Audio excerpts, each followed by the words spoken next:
ዛሬ ሰራዊቱን ይዘው የሄዱት የሞሉ ነበሩ ለሀገራቸው ፍቅር እና አፄ ምኒልክ አይዋሽም እኮ ይሄ ነገስታት ስለሆኑ ስለ ጽድቅና ኩነኔያቸው እግዚአብሔር ነፍሳቸውን በመንግስተ ሰማያት ያኑረው።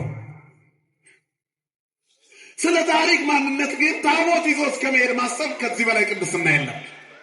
የቅዱስ ጊዮርጊስን ታቦት ይዘው ሄዱ። እዚያ ሲደርሱ ራሱ ቅዱስ ጊዮርጊስ በነጩ ፈረስ ተዋጋልን። ዛሬ ዓለም የሚደነቅበት የጥቁር ሕዝቦች ኩራት ቀን ሆነ። ይሄ ቀን የሰማዕቱ ጊዮርጊስ ቀን ነው። ክብርና ምስጋና ለአምላካችን ለእግዚአብሔር ይሁን። ትልቁ የክብሩ ባለቤት ሰማዕቱ ቅዱስ ጊዮርጊስ ይዞት የመጣው እግዚአብሔር ነው። መንክር እግዚአብሔር በላይ ለቅዱሳን ይሁን። ዛሬም ቅዱስ ጊዮርጊስን እስከ ዛሬ አቆይቶ ልዩነታችንን መንቀል ይችላል እግዚአብሔር አይችልም? ግን እኛ በቅዱስ ጊዮርጊስ ረድኤት እንሰራ የዘመኑ ጊዮርጊሶች ሊያደርገን ነው።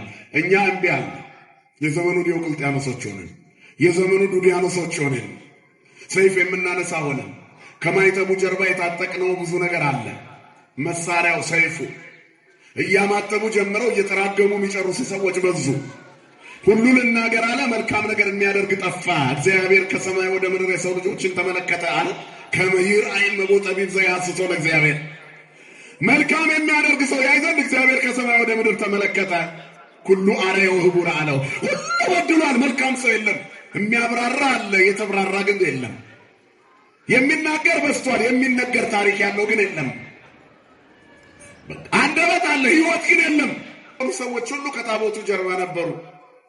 እግዚአብሔር እንደሚያግዛቸው ያምኑ ነበር።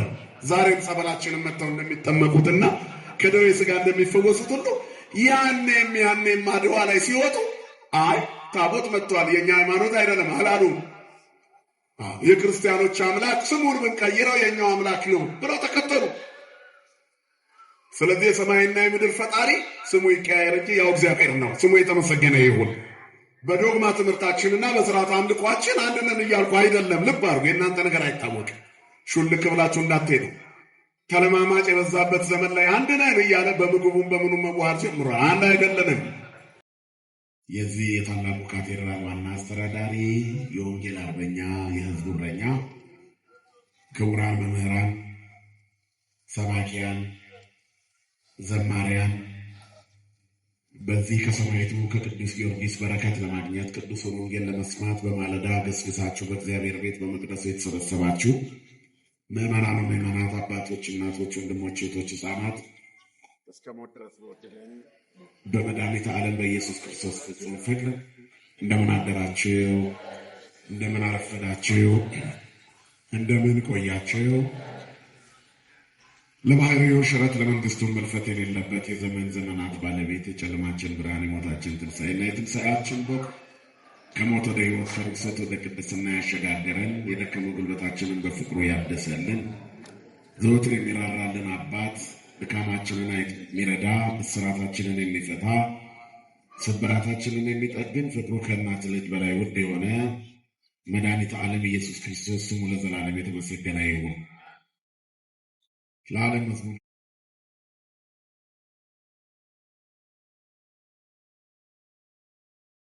ሳሊተ ምሕረት አቆራሪተ መዓት እመቤታችን ስለ አማላጅነቷ ስለ እናትነቷ ስሟ ለዘላለም የተመሰገነ ይሁን። መላእክት፣ ቅዱሳን፣ ጻድቃን፣ ሰማዕታት ሁሉ እንደየክብራቸውና እንደየሞገሳቸው ክብርና ምስጋና ይድረሳቸው። እንኳን በሀገራችን በኢትዮጵያ ለተከናወነው ለዚህ ታላቅ ክብረ በዓል በሰላም አደረሳችሁ። አመስግኑ እግዚአብሔርን፣ አይዟችሁ።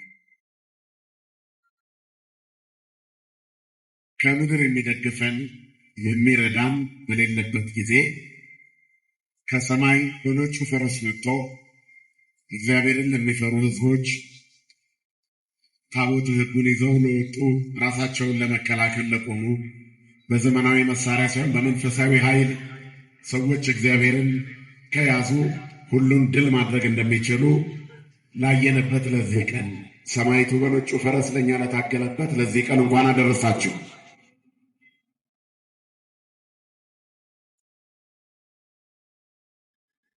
በጌጠኛ ቤትህ ልማት ይሁን። መዝሙረ ዳዊት መዝሙር 121 ቁጥር 7።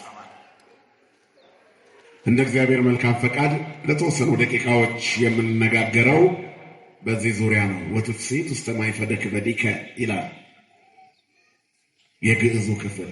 መዝሙር 121 ስለ ቤተ እግዚአብሔር ይናገራል።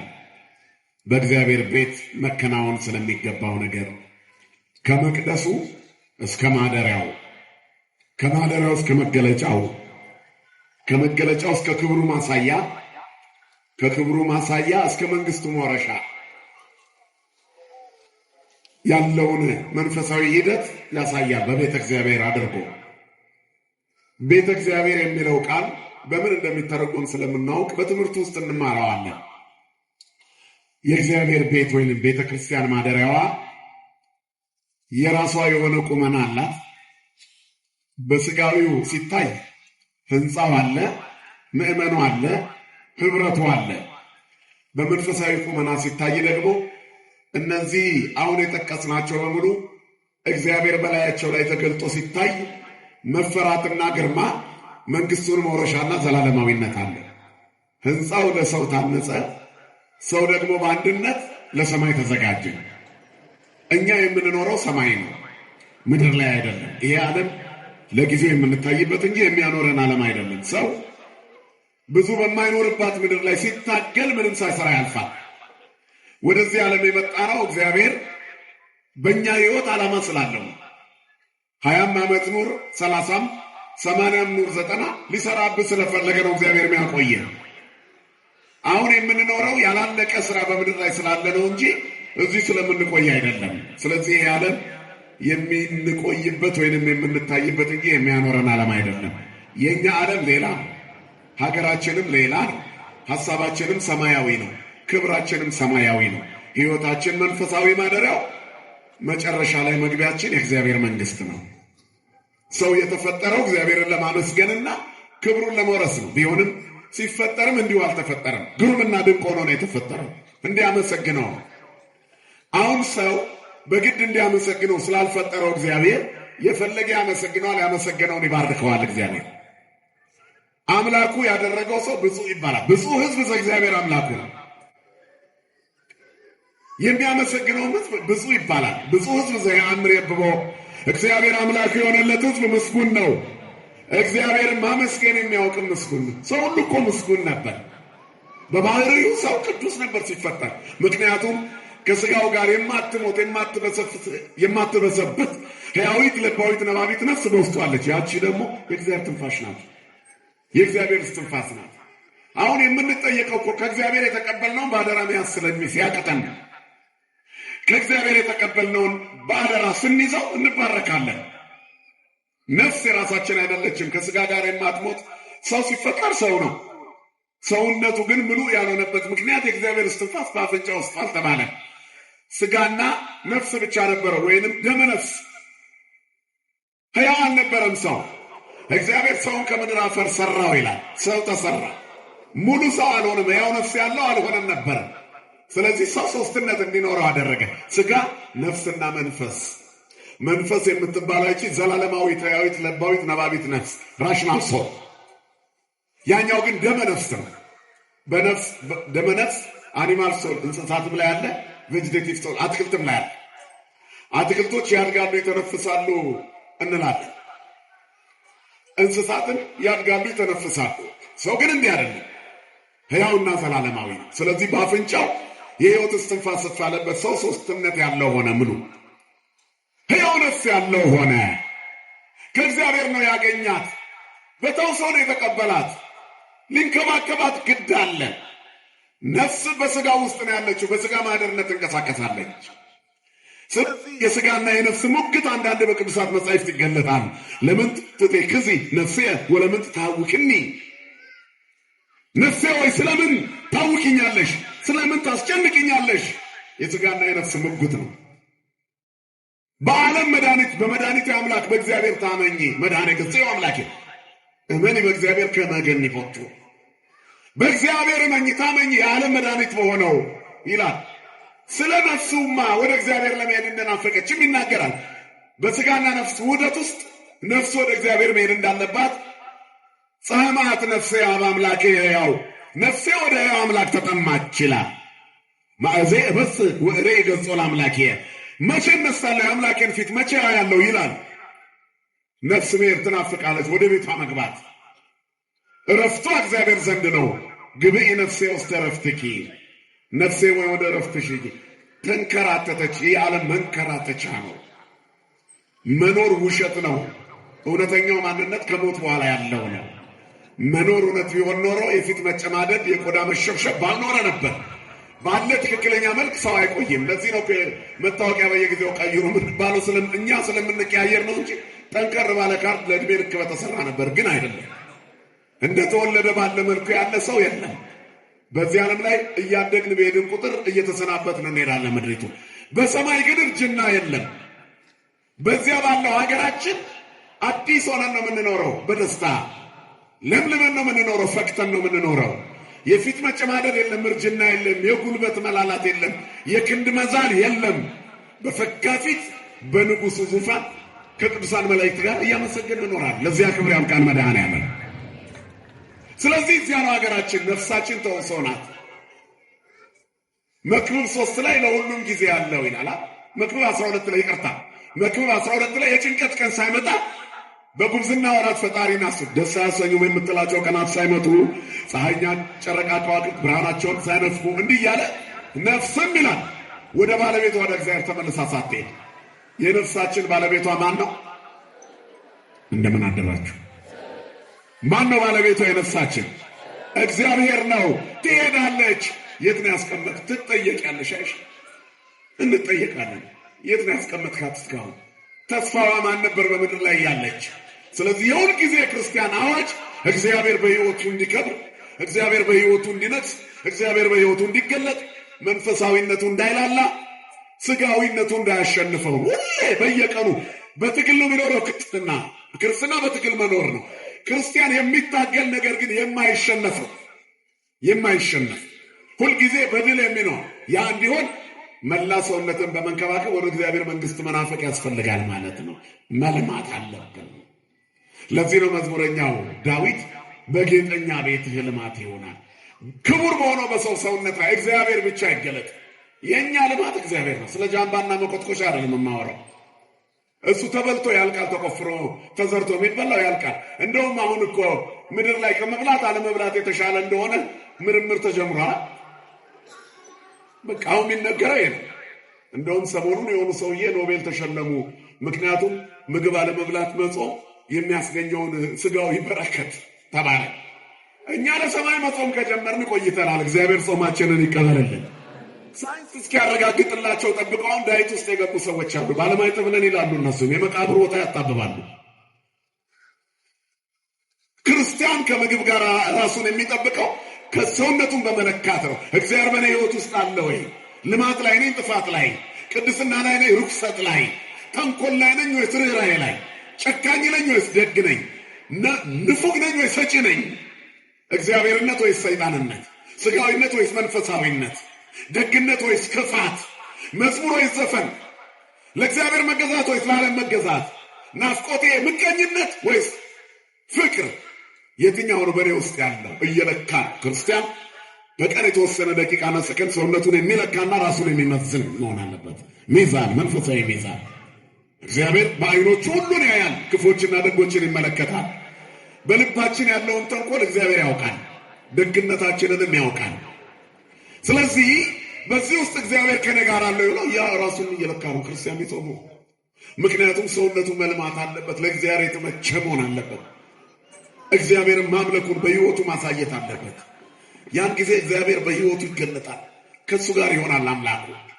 ከአምላኩ ጋር በትህትና መሄዱ መጨረሻውን ያሳምርለታል። ስለዚህ በሰው ሰውነት ፍቅር ይሁን፣ ቅድስና ይሁን፣ በጌጠኛ ቤትህ ልማት ይሁን። እግዚአብሔር ያልማን ሁላችንን ለቅድስና ያብቃን። ስለዚህ ነፍሳችን የእኛ ናት፣ የእግዚአብሔር ናት፣ በእኛ ውስጥ ያለች ከእግዚአብሔር ወጣች ትንፋሽ። ቅድስና ብቻ የሆነ መዓዛዋ፣ ደግነት ብቻ የሆነ ግብሯ፣ ለሁሉ መራራትና ፍቅር የሆነ ባህሪዋ። የእግዚአብሔር ባህሪው ፍቅር ነው። ሰው አፍቃሪ ነው ይባላል። ከእግዚአብሔር የወሰደው ስለሆነ ነው ማፍቀርን። እግዚአብሔር ደግሞ ፍቅር ነው። በባህሪው ፍቅር ነው እግዚአብሔር። በባህሪው ፍቅር ነው እግዚአብሔር። ስም አይቀየር። ፍቅር ባህሪው አይቀየርም። እግዚአብሔር አልለወጥም ሲል አይጠላም። እግዚአብሔር አይለወጥም ሲል አይነፍግም። እግዚአብሔር አይለወጥም፣ ደግ ነው፣ ሩሩ ነው፣ የማይለወጥ ደግ። እግዚአብሔር አይለወጥም፣ ሩሩ ነው፣ አይጨክንም። እግዚአብሔር በባህሪው ነው ፍቅር። ክብርና ምስጋና ለስሙ ይሁን። ስለዚህ ፍቅር የባህሪው የሆነ አምላካችን እግዚአብሔር በእኛ እንዲገለጥ ነው የክርስቲያኖች ሕይወት። ስለዚህ አንተን የሚወዱ ሁሉ ሰላም እንዲሆንላቸው ሰውነታቸው የለማ ይሁን አለ መዝሙረኛው ዳዊት። መዝሙር 121 ሲጀምር ተፈሳይኩ እስመ ይቤሉኒ ቤተ እግዚአብሔር መሐውር ይላል። ወደ እግዚአብሔር ቤት እንሂድ ባሉኝ ጊዜ ደስ አለኝ። እግዚአብሔር ቤት ወደ መቅደሱ እንሂድ ሲሉኝ ደስ አለኝ። ወቆመ እገሪነ ውስተ ጻድቄ ኢየሩሳሌም፣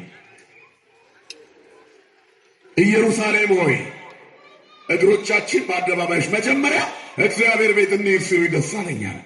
ወደ ሰማያዊ ቤት፣ ወደ መንፈሳዊ ቤት፣ ወደ ዘላለማዊ ቤት እንሂድ ባሉኝ ጊዜ ደስ አለኝ አለና ኢየሩሳሌም ሆይ እግሮቻችን በአደባባዮችሽ ቆሙ። ሌላ ቤት የለንም።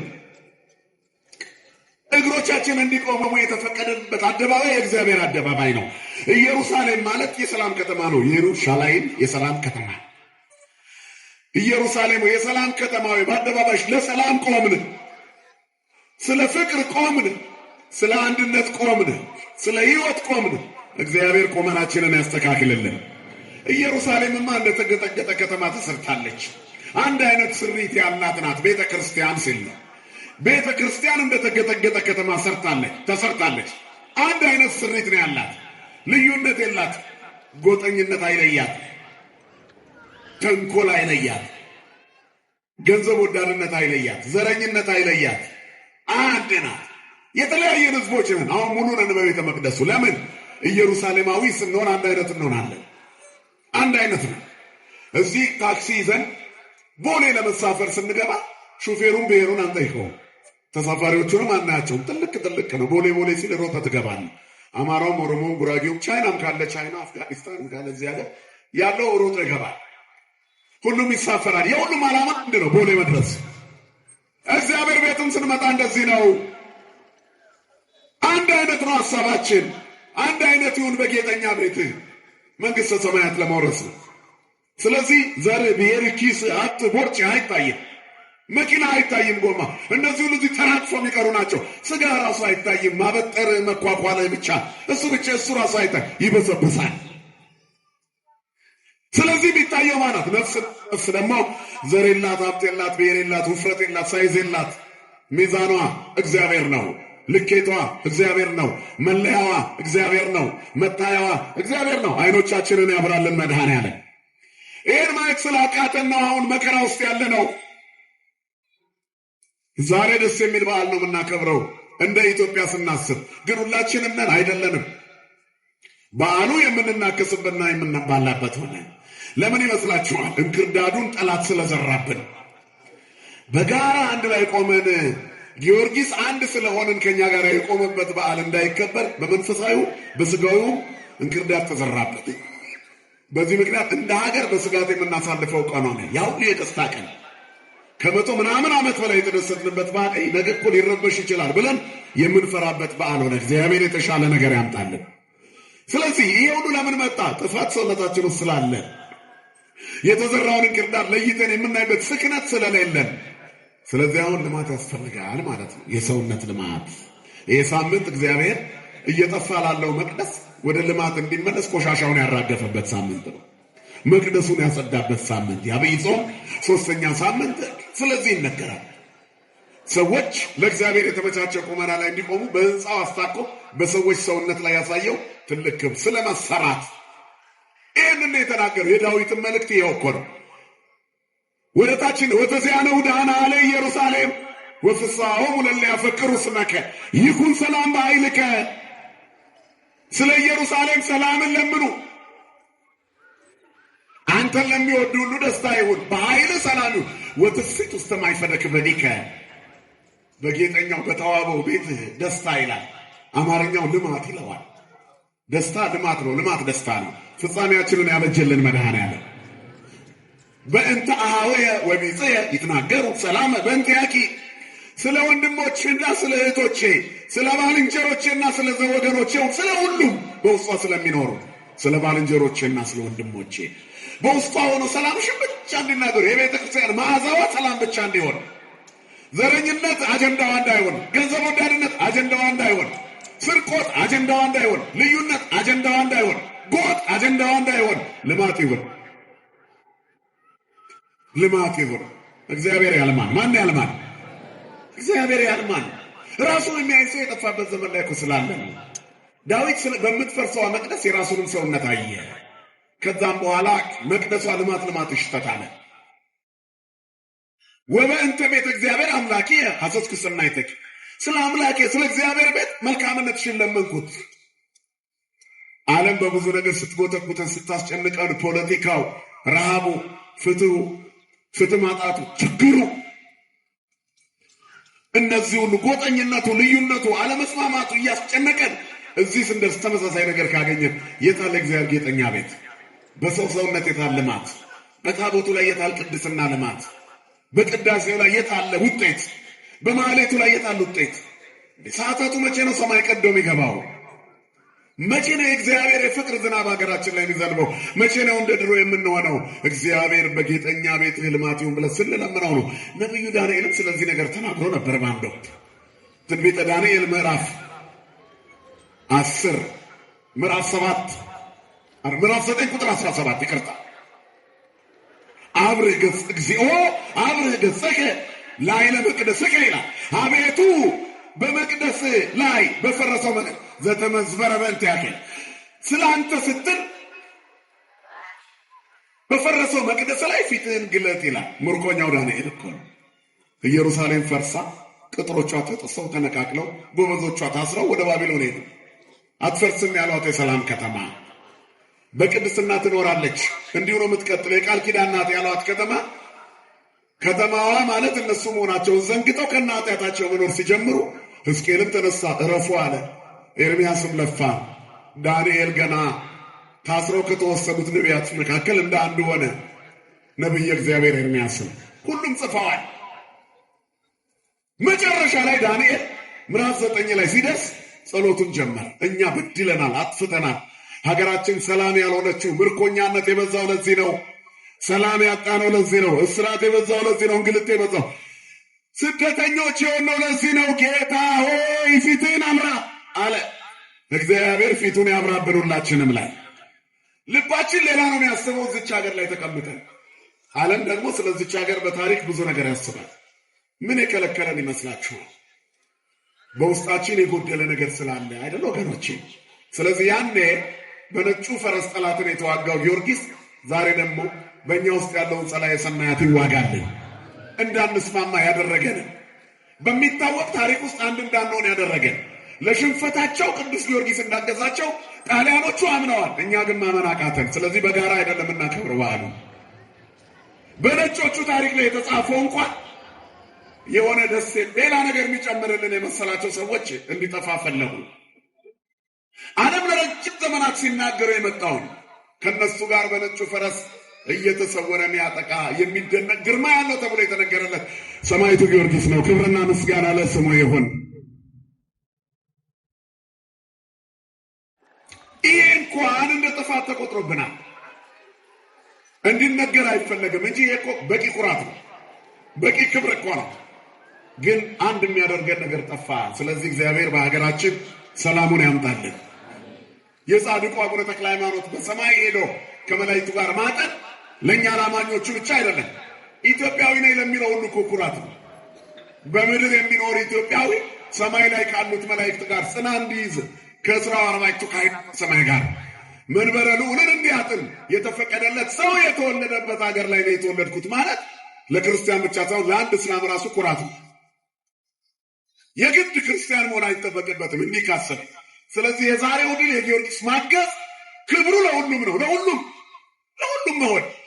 ግን ይህን የሚገባን ልማት ሲኖር፣ ሁሉም ሰው ጥረት ሲል፣ ፍቅር ሲሸጥ፣ ቅንነት ሲሸጥ፣ መዓዛው የእግዚአብሔር መንፈስ ያለበት ሲሆን፣ ሰውነቱን ከኃጢአትና ከርኩሰት ጠርጎ ሲያስወግድ፣ ስለዚህ ክርስቲያኖች የራስን ቁመና የማየት ሰዓት ነው። አሁን ታሪክ ተደረገልን ብለን የምናከብረውን ያህል እኛስ ምን አደረግን? ለሚቀጥለው ትውልድ እነ ቅዱስ ላሊበላ ከአንድ ዓለት 11 መቅደስ ሰሩና ሰጡን ፈልፍለው። አባቶቻችን እነ ዳግማዊ አፄ ምኒልክ ሰማዕቱ ጊዮርጊስን ይዘው ሄደው ምንም መሳሪያ ሳይኖራቸው ድል አድርገው ተመለሱልን። በዘመናዊ መሳሪያ ዘመንስ እኛ በትግላችን ውስጥ የምዕራባውያንን እጅ በረሃብ የምንዘረጋ ተሰደን ሄደን ሜዲትራንያን ባህር ላይ የምናልቅ ለምን ሆነን? የአባቶቻችን ልጅ መሆን ስላቃተን ነው። እስራኤል ላይም ይሄ ደርሶ ነበር። አባቶቻቸው በኤርትራ ባህር መካከል ተሻግረው አለፉ። ከምርኮኝነት እንዲህ ብለው ነፃ ወጥተው ልጆቻቸው ለእግዚአብሔር እምቢ ሲሉ ናቡከደነጾር በግንድ አጣብቆ አስሮ መልሶ ባቢሎን አፈለሳቸው። ጎበዞቹ ከተማዋን መዘበረ፣ መቅደሱን ዘረፈ። ከዛ ያ ሁሉ አገልግሎትና ስብሐተ እግዚአብሔር ተቋረጠ። በባቢሎን ወንዞች አጠገብ ተቀምጠው ማልቀስ ነበር ጀመሩ። ሶበ ተዘከርናሃ ለጽዮን ህየ ውስተ አፍላገ ባቢሎን ህየ ነበርነ ወበከይነ ሶበ ተዘከርናሃ ለጽዮን አለ ዳዊት። በባቢሎን ወንዞች አጠገብ ተቀምጠን ሀገራችንን እየናፈቅን አለቀስን። እኛም እኮ ዛሬ እንዲህ ነን። በምድራችን ላይ እንሆን እንጂ ባይተዋርነት የማይሰማው ማን አለ? በጌጠኛ ቤት ልማት ይሆን። እግዚአብሔር ደስታን ይመልስልን ለሁላችን። ስለዚህ በአህያ ዛፎች ላይ እንዚራችንን ሰቅለን ነበር መሰንቆቻችንን።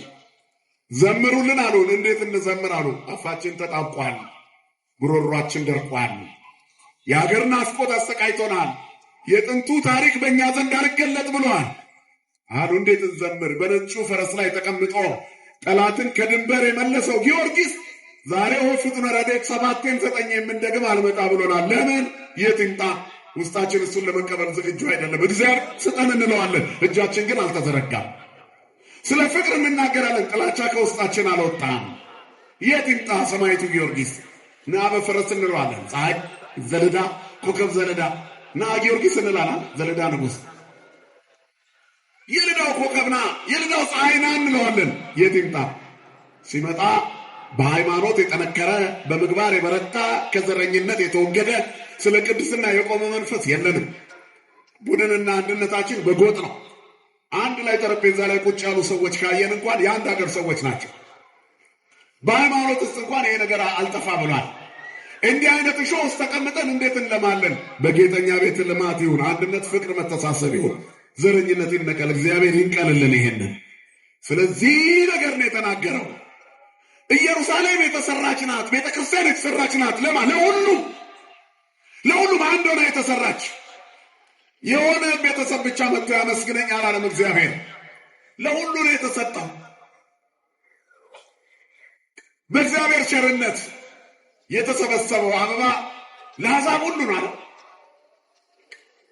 የተረፈው። በጎጥ ለኖሩት ወሶኩስ ተርፈ ባባይሁድ እኮ የሃይማኖታቸው ማነስ አሕዛብ በቸርነቱ ጽጌረዳውን አበባውን ሰበሰቡ። አሕዛብ አስተጋቡ ጽጌረዳ በሂሩቱ ወሶኩስ ተርፈ ባባይሁድ እንተ ይትጸት ሃይማኖት። ይቺ የሃይማኖት ማነስ ናት።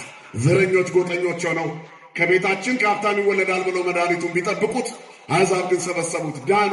ላልጠየቁኝ ተገለጥኩ፣ ላልፈለጉኝ ተገኘው፣ በስሜ ላልተጠራ ሕዝብ አለ በኢሳይያስ እነሆኝ አልኩታል። የፈለጉት አገኙት፣ የመጣላቸው ግን እምቢ አሉ። ለዓለም ሁሉ የሚያበረው እውነተኛው ፀሐይ ወደ ዓለም ሲመጣ የገዛ ዘመዶቹ አልተቀበሉትም ይላል። እኛ ግን ተቀበልነው። ክብርና ምስጋና ለአምላካችን ይሁን። ደብተራ ዘነበ የተባሉ ጸሐፊ እነሆ አይሁድ ላይበሉት በጉን አረዱት ይላሉ። ዮሐንስ ምስጢር መደበቅ አይችልም። ነዋ በጉ ዘያትቱ ያሴስል ኃጢአተ ዓለም ብሎ ጠቆመ። የዓለምን ኃጢአት ይቅር የሚል በጉ ይኸውና አለ። አይሁድ በግ ይወዳሉና ወስደው አረዱት አለ የቤተክርስቲያናችን ሊቅ። ካረዱት በኋላ ግን አልበሉትም፣ ተዉት። እኛ አንስተን በላ ነው። እሱ ከሰፈር ውጭ ተጣለ። አሕዛብ ተቀበሉና በቸርነቱ ሰበሰቡ። በቸርነቱ አበባው ሰበሰቡ አለ ሊቁ። ይሄንን ያለው እኛ ግን በላ ነው። ስንበላው ወፈርን፣ ቁመታችን ሰማይ ነካ። ሥጋዬን የበላ ደሜን የጠጣ የዘላለም ሕይወት አለው አለ። በጎጥ በዘር ያልተከለለ ያመነ ይድናል። በጉልበቱ የሰገደ በልቡ ያመነ ልጅነት ያለው የቤተክርስቲያን ልጅ የሆነ ንስሐ የገባ ሥጋው ደግሞ የተቀበለ ይጸድቃል። አንውቱ ውስተ ወዘወረ ደም ሰማያት ዘበላ ሥጋዬ ወሰትየ ደሜ በሕይወት ዘላለም ሥጋዬን የበላ ወሰትየ ደሜ በሕይወት ዘላለም ከቤት የጠጣ በቃ ከዚህ ሰፈር የመጣ ከዚህ ሀገር የመጣ የሚል የለም። ይህን ፖለቲካ የተቀበለ በዚህ አቋም የዘለ የሚል የለም። የውጭውን ተዉት። እዚህ ቤት ግን አንድ ነን። ስንት ነን እኛ? ያመናችሁ ብቻ ነው። ስንት ነን እኛ እዚህ ቤት? በማን ነው አንድ የሆነው? በክርስቶስ ጉልበታችን በሆነ በክርስቶስ ያኔ እንለማለን። ከጎን ያለውን ሰው አታውቀው ቤት ሀገር ሰው እንደሆነ ምን ያደርግልሃል? አብሮ ግን ቁጭ ብሏል። የት ሊገባ? መንግሥተ ሰማያት። ስለዚህ እሱም አንተም ግቡ። ጠባብ አይደለም። እዚህ እንኳን ወንበር ያልቃል አንዳንዴ። እዛ እንደዚህ የለም። ለሁሉ ምኑ ነው። በአባቴ ቤት ብዙ መኖሪያ ያለ አይደል ያለ ጌታ። እስመ ውስተ ቤተ አቡየ ኩሉ ማኅደሮ ምዕራፍ ቦቱ ኢይደንግሥክሙ ልብክሙ እመኑ እግዚአብሔር ወእመኑ በየ። አትታወኩ፣ አትደንግጡ፣ አይዟችሁ በአባቴ እመኑ በእኔም እመኑ አለና እስመ ውስተ ቤተ አቡየ ኩሉ ማኅደሮ ምዕራፍ ቦቱ። አባቴ ቤት ብዙ መኖሪያ አለ፣ በዚያ ስፍራ አዘጋጅላቸዋለሁ አለ። የሰው እጅ ያልተጠበበበት ያማረ የተዋበ የተሳለ የፊቱ መልክ ያለበት የእግዚአብሔር መቅደስ በሰማይ አለ። በጌጠኛ ቤቱ በዚህ ልማት ሲሆን የዚህ ልማት ውጤት በዚህ ያንጸባርቃል። በአርያም በምትመሰለዋ መቅደስ ውስጥ ቆመን በልዩነት ከመታየት እግዚአብሔር ይጠብቀን። ስለዚህ የተወደዳቸው የእግዚአብሔር ቤተሰቦች ይህ ሳምንት የተሰራው ለእኛ መቅደስ የተባልነው እኛ ነን። ጌጠኛ ቤቱ እኛ ነን። ስሙን እንድናጌጥንበት፣ ክብሩን እንድንወርሰው፣ መነካከስ ከኛ እንዲርቅ፣ መነቃቀፍ ከኛ እንዲርቅ፣ ትችት ከኛ እንዲርቅ፣ ፍቅር እንዲነግስ። ለጽድቅ የሚቆም ሰው የለም። ለፌዝ የሚቆም ሰው ነው ያለው። ስለዚህ እንተውና የልማት ሰዎች ነው። የቅድስና ሰዎች ማለት ነው። የአንድነት ሰዎች ነው። ሀገራችሁ ሰማይ ነው። ልባችሁ አይታወክ። በእኔ እመኑ፣ በአባቴ እመኑ፣ በእግዚአብሔር እመኑ። በአባቴ ቤት ብዙ መኖሪያ አለ። በዛ ትኖራለህ። እዚህ አትኖርም፣ ትቆያለህ። ብዙ እኮ አንቆይም። ስለዚህ መኖሪያችን ሰማይ ነው። ሀገራችን በዚያ ነው። እምናርፈውም እዚያ ነው። መኖር ድካም ነው፣ እረፍት ነው መሞት። ሞቶም ውስጥ ለጻድቃን ሕይወቶም እረፍቶም ይላል። ሰው ሲሞት አይረፈ ይባላል። አረፈ እኮ ለካ ይደክማል። መኖር ይደክማል እኮ። መውጣት መውረድ ይደክማል እኮ። ሲመሽ ሲነጋ ስጋቱ ያደክማል እኮ። ነገ ለልጆቼ ምንድነው ማባላቸው ብሎ ማሰብ ይደክማል። የፍርድ ቤት ቀጠሮ እየሄዱ ምን ሊያፈርዱብኝ ይሆን ማለት ይደክማል። ለሕክምና ቼክአፕ እየሄዱ ምን አለብሽ ብሎ ምን ሊውጠኝ ነው ማለት ይደክማል። አረ ሕይወትን መጋፈጥ ይደክማል። እግዚአብሔር ያግዘን ሁላችንን። ግን ይሄም ሁሉ ዝም ብሎ እየተደከመ አይኖርም። እግዚአብሔር በምድርም በሰማይም አምላካችን ነው። ክርስትና ማለት በሰማይ ሙሉ እረፍት ነው፣ በምድር ደግሞ ትንፋሽ ነው። ተንፈስ ትላላችሁ እኮ ማን ከኛ ጋር ሲኖር። የምድር በረከትም እኮ ከእግዚአብሔር ነው የሚገኘው፣ ከሌላ አይገኝም። እግዚአብሔርን አባታችን ሆይ በሰማያት የምትኖር የምንለው በምድር እሱን የሚተካ አባት ኖር አይደለም። ዋናው ዓላማችን ዙፋኑን፣ ክብሩን፣ ልዕልናውን፣ ከፍታውን እኛም የምንሄድበትን ሀገር ለመጥቀስ ነው እንጂ በምድርም እግዚአብሔር ነው። የምድርን በረከት ትበላላችሁ ይላል። እመሰ ፈቀድክሙ ወሰማይክሙኒ በረከተ ምድር ትበልዑ። እሺ ብትሉኝ እኔን ብትሰሙኝ የምድርን በረከት ትጠግባላችሁ አለ። በምድርም የዕለት እንጀራችን ጣፍቶ የሚሰጠን ከማን ጋር ስንሆን ነው? ስለዚህ ለዚህ ነገር ራሱ የክርስትናው መዓዛ በሰውነታችን ያስፈልጋል። ያኔ ሁሉ ለእኛ ይሆናል። በጌጠኛ ቤት ልማት ይሁን፣ በክርስቲያኖች ሰውነት ልማት ይሁን። ልማት እግዚአብሔርን መፍራት፣ ቃል እግዚአብሔር መስማት፣ ኃጢአትን ማስወገድ፣ ማራቅ። እግዚአብሔር ወደ መቅደሱ ገብቶ ጠርጎ ያወጣው ሰውን አይደለም። በሰው ላይ የጽድቁ እንቅፋት የሆነውን ሸቀጥ ነው። ኢትክበሩ ቤተ አቡየ ቤተ መስያት ገብቶ ለሕዝቡ አስተማራቸው እኮ ነው። ቦአ ኢየሱስ ምኵራበ አይሁድ ወመሐረ ቃለ ሃይማኖት። እግዚአብሔር ኢየሱስ ክርስቶስ በሥጋ ወደ አይሁድ ጸሎት ቤት ገባና የሃይማኖትን ቃል አስተማራቸው ይላል። አስተማራቸው፣ ገብቶ አስተምሯቸዋል። ነጋዴዎቹን ገበታቸውን ገለበጠ። ሐኪም ቤት ሄደህ የምትታከመው ልትሞት አይደለም፣ ሊያድንህ ነው ሐኪሙ የሚጠራው ዶክተሩ። ስለዚህ ምን ያደርጋል? እላይ ያለውን ህመም ይነቅለዋል። በመድኃኒት የሚገኘውን ነገር እንማራለን። ምሕረትንም በዚያ እውቀትንም በዛው እናገኛለን። እሱ ያዘዘልኝ መድኃኒት ቁርጠቴን፣ ውጋቴን፣ የጎን ውጋቴን መተንፈስ ያጣሁት አዳነኝ ትላል ሐኪሙ። እግዚአብሔር በሐኪሞች በኩል ለሁላችንም መድኃኒቱን ይላከልን። ምድራውያን ሐኪምም ቢሆን እግዚአብሔርን ከፈራ ነው ማዳን የሚችለው። እግዚአብሔር የሰራውን ሰውነት በምላጭ ሲቀድ በእውቀት ብቻ ከሆነ ሲጨርስ መቀስ ረሳው ቢላዋ ረሳው የሚባሉ ዜናዎች እንሰማለን። ለሐኪሞችም እግዚአብሔርን መፍራት ይላክላቸው። ስለዚህ የምንሄደው ለምንድን ነው? እዚህ ደግሞ ሙሉ ለሙሉ ልንፈወስ ነው። የኃጢአተኞች ሆስፒታል ናት ቤተክርስቲያን። በነገራችን ላይ ቤተ መቅደስ ኃጢአትን ንቅል ያደርጋል። በጅራፍ ነው የሚጠርገው። እግዚአብሔር ያደረገው ይሄንን ነው። ወደ ቤተ መቅደሱ መጣ። የመጣውም ለመቅደሱ እኮ ነው። እስመ ቅንዓተ ቤትከ በልዐኒ የሚለው ቃል በጣም ልብ ይሰብራል።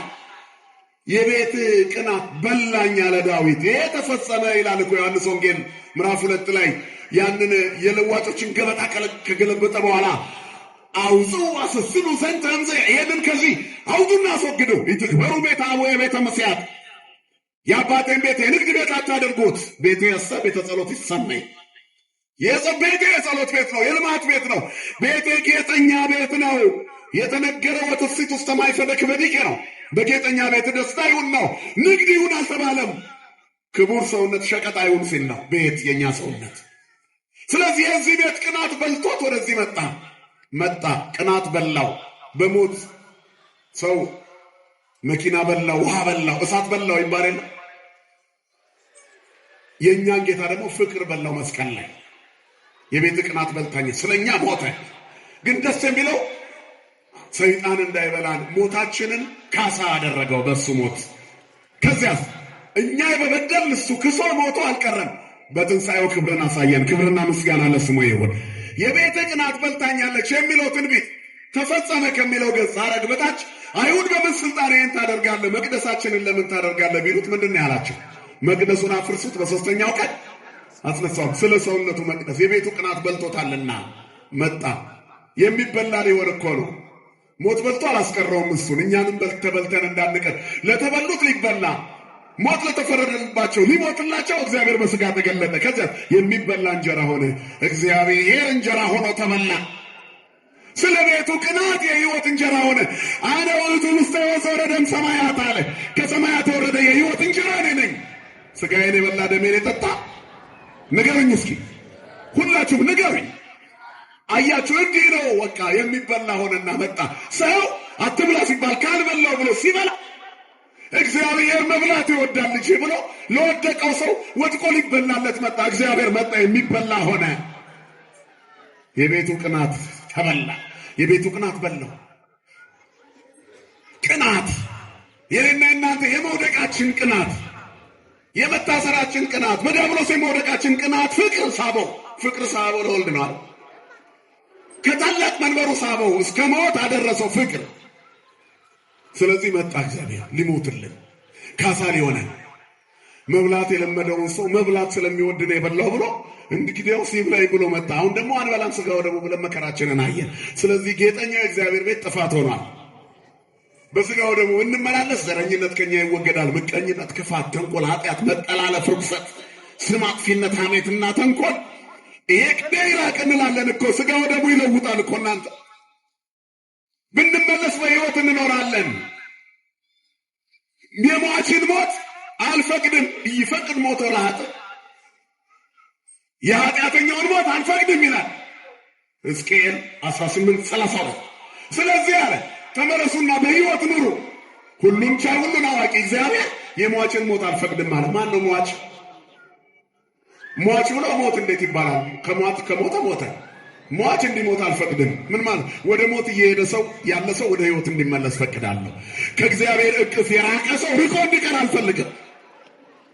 ምንድን ነው የሚያርቀው? ኃጢአት፣ ከእግዚአብሔር መራቅ። ሞታ ለነፍስ ርቅም እግዚአብሔር ነው። የነፍስ ሞታ ከእግዚአብሔር መራቅ ነው። ስለዚህ ርቆ እንዳይቀር እንዲቀርብ እፈልጋለሁ። ተመለሱና በሕይወት ኑሩ። በእናንተ ላይ እግዚአብሔር ሲገለጥ መዓዛችሁ ያማረ ይሆናል።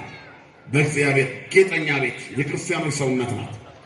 በገድል በትሩፋት የተሞላች፣ በመንፈሳዊ አገልግሎት የበለጸገች፣ እግዚአብሔርን በመፍራት ያማረች፣ በጥበብ የተሞላች፣ የጥበቧ መነሻ እግዚአብሔርን መፍራት የሆነ የእኛ ሰውነት ናት። ሰው እግዚአብሔርን ሲፈራ ኃጢአት ያቆማል፣ ይፈራል። እግዚአብሔርን የምንፈራው ደግሞ ገሃነመ እገባለሁ ብለን እኮ አይደለም። ሩሩ አባት ነው። ስላዳነን መዳን አጸፋዊ ምላሻችን ይሄ በመሆኑ ያሳፍረናል። ስለፈሰሰልን ደም የቤትህ ቅናት በላችን ብሎ ጅራፍ ገምዶ ገበታውን ገልብጦ ለሰዎች ያለውን ፍቅር እያስተማረ በገለጸበት ይትግበሩ ቤተ አቡየ ቤተ ምስያ ቤተ የሰብ ቤተ ጸሎት ይሰማይ ቦአ ምኵራቦሙ ወገሰጾሙ ያርምሙ ይላል። ዝም እንዲሉ ገሰጻቸው። የናስወግዱ መቅደሱ መነገጃ ሆኖ ነበረ፣ መሸጫ ሆኖ ነበር። ያ ቅናት አቃጠለው። እግዚአብሔር የሚመለክበት ቤት፣ እሱ ስሙ የሚጠራበት ራሱ የሚመለክበት ቤት ሥጋ ለብሶ መጣ። በዳዊት አፍ የቤት ቅናት በላችኝ ያለው ተግባራዊ ሊያደርገው ጅራፍ ገመደ፣ ሰይፍ አልመዘዘም። ከዛ ገበታውን አስወጣ፣ አባረረ። ርግብ ሻጮችን ተለባበጠና አስወግዱ አላቸው። ነጋዴዎቹ ንግዱን አስወግዱ፣ ካለበለዚያ ከነንግዳችሁ ውጡ። ዘረኞቹ ዘረኝነትን አስወግዱ፣ ካለበለዚያ ከነጎጣችሁ ውጡ። የእግዚአብሔር ቤት መዓዛው አንድነት ነው። ከመቅደሱ የሚረጨው ሽቶ ፍቅር የሚሸት ነው። ሁሉን የወደደ እግዚአብሔር የሚታይበት ነው። ስለዚህ በተበላሸ ሰውነት መስዋዕት መሰዋት አይቻልም። በተበላሸ ሰውነት ማስቀደስ አይቻልም። ንስሐ ባልገባ ቁመና መቁረብ አይቻልም የምንለው ለዚህ እኮ ነው። ስለዚህ ሙሉ ልማት ሥጋው ደግሞ መቀበል ነው። እግዚአብሔርን መፍራት ነው። በአንድነት መኖር ነው። መተሳሰብ ነው። ተያዩ ክርስቲያኖች፣ ሁሉን እኩል እዩ። ክርስቲያኖች ለሌሎች የተረፉ ናቸው። ተሰልፈን የምንጠጣው የምንጸበለው ጸበል ከሥጋዊ ደዌ ልንፈወስበት ጸበል ቤት መጠመቂያ ተሰርቶልን በቤተ መቅደሱ አንጻር ገብተን የምንጠመቀውን ጥምቀት እኛ ብቻ መሰላችሁ እንዴ? ኢአማንያንም መጥተው ይጠመቃሉ። ለሌላ የተረፍን ነን። ለምንድነው ውስጣችን ከእግዚአብሔር ፍቅር የራቀው? ይህንን ነው እግዚአብሔር የጠላው። ስለዚህ ወገብረ መቅሰፍተ ጥብጣቤ አቢለ የገመድ ጅራፍ አዘጋጅቶ የጠፍር ጅራፍ ሰራ፣ ገመደ። ከዚያ ገባ ገለባ ለፍትራ ማዕዳት ይሆሙ ለመወለጣን የለዋጮችን ገበታ ገለባበጠ። ሰዎቹንስ ወገሰጾሙ ያርምሙ አንከሩ ምህሮቶ ይላል። ቃለ ነገሩ ሳይሳፉሁ ወሞገሰ ቃሉ ነው የሚለው። የቃሉን ግርማ እንደ ባለስልጣን ያስተምር ነበረ። ንጹሕ ባህሪ እግዚአብሔር እርሱ ነዋ። በአጭር ቁመት በጠባብ ደረት ቢወሰንም ሰማይን ያለ ምሰሶ መሬትን ያለ ካስማ የዘረጋ ነዋ። ስለዚህ ትምህርቱን አደነቁ። እንዲህ አይነት ትምህርት ከጸሐፍት ፈሪሳውያን አልሰሙም። የተሟላ ትምህርት ለምን ጠፋ ከነሱ ዘንድ? ያልተሟላ ሰብዕና የተሟላ ምክር ሊሰጥ አይችልም። ስለዚህ ለሌሎች ለመትረፍ እንምላ። አባቶቻችን ዛሬ ሰራዊቱን ይዘው የሄዱት የሞሉ ነበሩ ለሀገራቸው ፍቅር። እና አፄ ምኒልክ አይዋሽም እኮ ይሄ ነገሥታት ስለሆኑ ስለ ጽድቅና ኩነኔያቸው እግዚአብሔር ነፍሳቸውን በመንግሥተ ሰማያት ያኑረው። ስለ ታሪክ ማንነት ግን ታቦት ይዞ እስከ መሄድ ማሰብ ከዚህ በላይ ቅድስና የለም። የቅዱስ ጊዮርጊስን ታቦት ይዘው ሄዱ።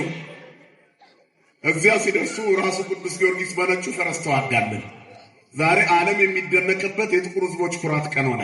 ይሄ ቀን የሰማዕቱ ጊዮርጊስ ቀን ነው። ክብርና ምስጋና ለአምላካችን ለእግዚአብሔር ይሁን። ትልቁ የክብሩ ባለቤት ሰማዕቱ ቅዱስ ጊዮርጊስ ይዞት የመጣው እግዚአብሔር ነው።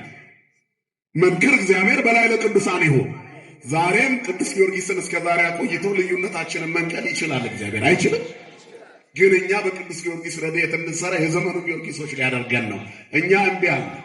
የዘመኑ ዲዮቅልጥያኖሶች ሆነን፣ የዘመኑ ዱዲያኖሶች ሆነን፣ ሰይፍ የምናነሳ ሆነን፣ ከማይተቡ ጀርባ የታጠቅነው ብዙ ነገር አለ። መሳሪያው ሰይፉ እያማተቡ ጀምረው እየተራገሙ የሚጨርሱ ሰዎች በዙ። ሁሉ ልናገር አለ፣ መልካም ነገር የሚያደርግ ጠፋ። እግዚአብሔር ከሰማይ ወደ ምድር የሰው ልጆችን ተመለከተ አለ። ከመይር አይን መቦጠቢት ዘያስሶ ለእግዚአብሔር መልካም የሚያደርግ ሰው ያይ ዘንድ እግዚአብሔር ከሰማይ ወደ ምድር ተመለከተ። ኩሉ አርአዮ ህቡር አለው። ሁሉ በድሏል፣ መልካም ሰው የለም። የሚያብራራ አለ፣ የተብራራ ግን የለም። የሚናገር በስቷል፣ የሚነገር ታሪክ ያለው ግን የለም። አንደበት አለ፣ ህይወት ግን የለም። ስለዚህ እግዚአብሔር ይለውጠን፣ በጌጠኛ ቤቱ ልማት ይሁን። አሁን ከዚህ ከዛሬው የምንማረው ይህንን ነው።